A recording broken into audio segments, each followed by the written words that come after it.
Hello friends, ಇವತ್ತು ಚಪ್ರವರಿಕಾಯ್ದು ಪಲ್ಯ ಮಾಡೋಣ.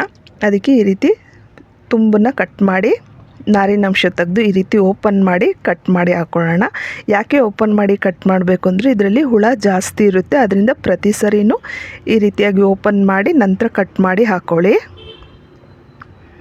ನೋಡಿ, ಈ ರೀತಿ ಬಿಡಿಸಿದರೆ ಓಪನ್ ಆಗುತ್ತೆ. ತುಂಬ ಬಲ್ತಿರೋಂಥ ಕಾಳಿತ್ತು ಅಂದರೆ ಮೇಲಿಂದ ಏನು ಭಾಗ ಇದೆ ಹಸಿರು ಭಾಗ ಅದನ್ನು ತೆಗೆದು ಬರೀ ಕಾಳಷ್ಟೇ ಯೂಸ್ ಮಾಡ್ಬೋದು. ಎಳೆದಿದ್ದಾಗ ಪೂರ ಕಟ್ ಮಾಡಿ ಹಾಕ್ಕೊಳ್ಳಿ. ನೋಡಿ, ವಾಶ್ ಮಾಡಿ ಇಟ್ಕೊಂಡಿದ್ದೀನಿ. ಈಗ ಇದನ್ನು ಫ್ರೈ ಮಾಡ್ಕೊಳ್ಳೋಣ.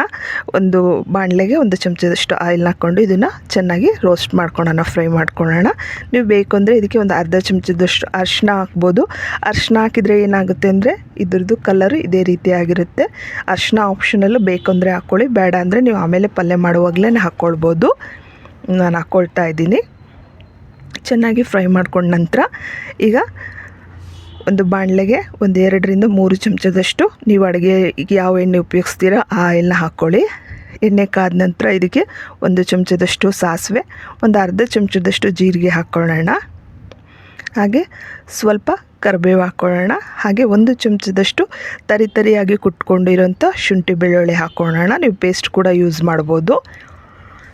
ಹಾಗೆ ಸಣ್ಣದಾಗಿ ಹೆಚ್ಚಿರೋಂಥ 2-3 ಈರುಳ್ಳಿ, ಹಾಗೆ ಒಂದು 2-3 ಟೊಮೊಟೊ ಹಣ್ಣು ಹಾಕ್ಕೊಳ್ಳೋಣ. ನೀವು ಬೇಕು ಅಂದರೆ ಹಸೆಕಾಯಿ ಕೂಡ ಯೂಸ್ ಮಾಡ್ಬೋದು, ಬಟ್ ಅದು ಹಸಿರು ಇರೋದ್ರಿಂದ ಇದು ಹಸಿರು ಇರೋದ್ರಿಂದ ಗೊತ್ತಾಗಲ್ಲ ಅನ್ನೋದಕ್ಕೋಸ್ಕರ ನಾನು ಇದಕ್ಕೆ ಖಾರದ ಪುಡಿ ಯೂಸ್ ಮಾಡ್ತೀನಿ. ಇನ್ ಕೇಸ್ ನೀವು ಹಸಿಮೆಣ್ಸಿಕಾಯಿ ಯೂಸ್ ಮಾಡೋದಾದರೆ ಈಗಲೇ ಹಾಕ್ಕೊಳ್ಳಿ. ಸ್ವಲ್ಪ ಕೊತ್ತಂಬರಿ ಹಾಕ್ಕೊಳ್ಳೋಣ. ಹಾಗೆ ಸ್ವಲ್ಪ ಹಸಿ ಕೊಬ್ಬರಿ ಹಾಕ್ಕೊಳ್ಳೋಣ. ಇದು ಕೂಡ ಆಪ್ಷನಲ್, ಬೇಕಂದ್ರೆ ಹಾಕ್ಕೊಳ್ಳಿ, ಬೇಡ ಅಂದರೆ ನೀವು ಕೊಬ್ಬರಿ ಸ್ಕಿಪ್ ಮಾಡ್ಬೋದು. ರುಚಿ ಚೆನ್ನಾಗಿರುತ್ತೆ ಅಂತ ನಾನು ಹಾಕ್ಕೊಂಡಿದ್ದೀನಿ. ನೀವು ಲಾಸ್ಟಲ್ಲಿ ಕೂಡ ಹಾಕ್ಕೊಳ್ಬೋದು. ಸ್ವಲ್ಪ ಉಪ್ಪು ಹಾಕ್ಕೊಳ್ಳೋಣ ರುಚಿಗೆ ತಕ್ಕಷ್ಟು. ಒಂದು 2 ಚಮಚದಷ್ಟು ಇದಕ್ಕೆ ಸಾಂಬಾರು ಪೌಡ್ರ್ ಹಾಕೊಳ್ಳೋಣ. ಸಾಂಬಾರು ಪೌಡ್ರ್ ಇಲ್ಲ ಅಂದರೆ ನೀವು ಗರಂ ಮಸಾಲ ಪೌಡ್ರ್ ಕೂಡ ಯೂಸ್ ಮಾಡ್ಬೋದು.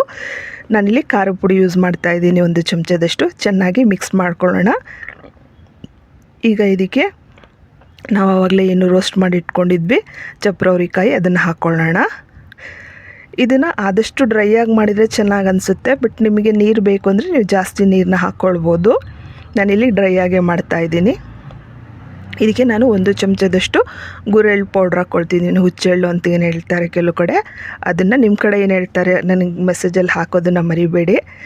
ಇದನ್ನು ಸ್ವಲ್ಪ ಹುರ್ಕೊಂಡು ಪೌಡ್ರ್ ಮಾಡಿ ಇಟ್ಕೊಂಡಿರೋ ಡ್ರೈ ರೋಸ್ಟ್ ಮಾಡಿ ಇದಕ್ಕೆ ಒಂದು 3-4 ಟೇಬಲ್ ಸ್ಪೂನಷ್ಟು ನೀರು ಹಾಕ್ಕೊಂಡಿದ್ದೀನಿ. ನಿಮಗೆ ಬೇಕು ಅಂದರೆ ಜಾಸ್ತಿ ನೀರು ಹಾಕ್ಕೊಂಡು ಒಂದು 5 ನಿಮಿಷ ಬೇಯಿಸ್ಕೊಳ್ಳಿ.